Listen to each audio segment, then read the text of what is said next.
What if I told you that the secret to success, wealth, and personal power isn't luck, talent, or money, but something invisible? Something so simple, yet so powerful, that most people overlook it completely. Napoleon Hill's book, Think and Grow Rich, has sold over 100 million copies.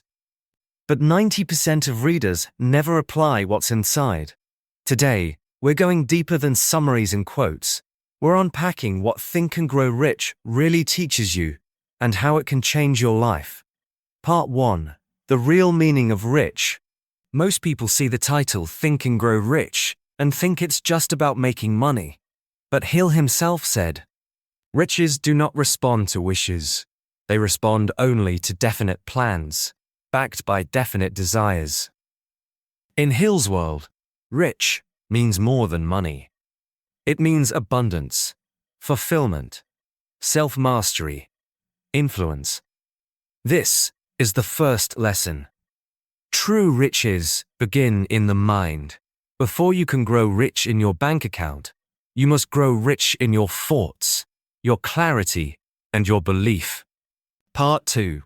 Burning Desire, Left-Right. Hill's journey began when he interviewed 500 of the most successful people of his time: Andrew Carnegie, Henry Ford, Thomas Edison. They all had one thing in common: a burning desire.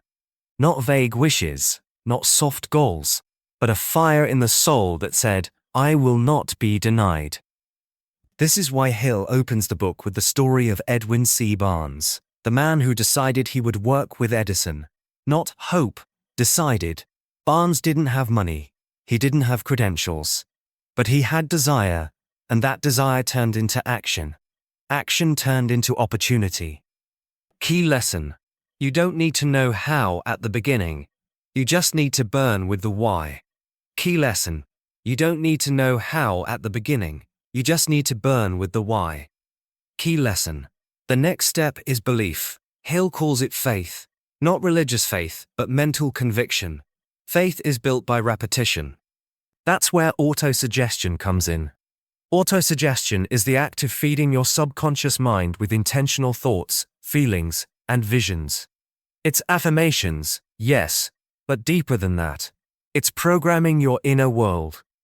You're literally training your brain to believe in your vision before it exists. Think it's silly? Here's what Edison, Ford, and Carnegie all practiced: visualizing success until it became inevitable. Key lesson: you are what you repeatedly tell yourself. Part 4. Specialized knowledge. Hill makes a powerful distinction. General knowledge is not power. The real power comes from specialized knowledge, organized and directed through action. Think of it this way: you can Google anything, but unless you act on what you know in a focused way, nothing changes. This is why Hill emphasizes learning skills, gathering the right team, and being relentless in learning what matters most to your definite chief aim.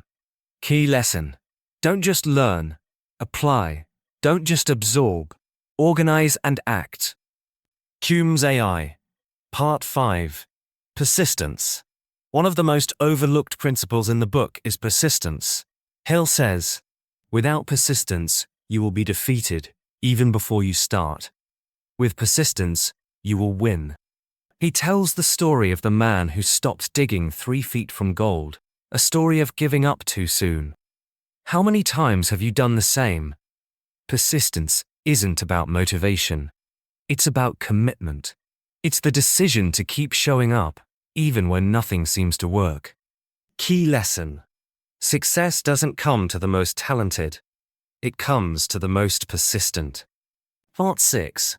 The power of the mastermind. You can't do it alone. That's another core idea Hill repeats: the mastermind principle. The mastermind is a group of minds aligned on a goal.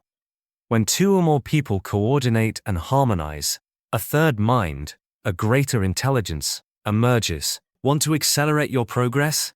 Surround yourself with people who challenge, support, and inspire you. Key lesson: the fastest path to success is not walking alone, it's walking together, with intention. Hammer. Part 7. Fear, the Real Enemy. In the final chapters, Hill addresses what truly holds most people back. Not lack of skill, or time, or money, but fear. The fear of poverty, fear of criticism, fear of failure. Hill names 6 basic fears, and he says mastering them is essential to unlocking your true potential.